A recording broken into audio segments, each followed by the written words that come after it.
નમસ્કાર વિદ્યાર્થી મિત્રો, ગુજરાતના ઘણા બધા ઉમેદવારો પૂછતા હોય છે કે સાહેબ આ વિશ્વમ શું છે? તો મિત્રો, વિશ્વમ એ તમારો સાથ, સહકાર અને પ્રેમ છે. વિશ્વમ એ ઉદ્દેશ્ય છે, એ લક્ષ્ય છે કે જે ગુજરાતના તમામ સ્પર્ધાત્મક પરીક્ષાની તૈયારી કરતા ઉમેદવારોને ગુણવત્તાયુક્ત શિક્ષણ એકદમ એફોર્ડેબલ કિંમતે આપવા માટે બનાવેલું છે.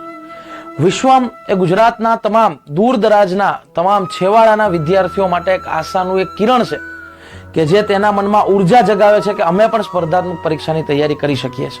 ભલે અમદાવાદ, ગાંધીનગર, વડોદરા, સુરત જેવા શહેરોમાં ના જઈ શકીએ, પણ ઘરે બેઠા અમે પણ સારામાં સારું કન્ટેન્ટ મેળવી શકીએ છીએ. એટલે મિત્રો, વિશ્વમ એ તમારો, મારો અને આપ દરેકનો એક સહિયારો પરિવાર છે કે જે ગુજરાતના સ્પર્ધાત્મક પરીક્ષાના શિક્ષણ જગતમાં ક્રાંતિ લાવવા માટે બનેલું છે. જય હિન્દ, જય ભારત, વંદે માતરમ.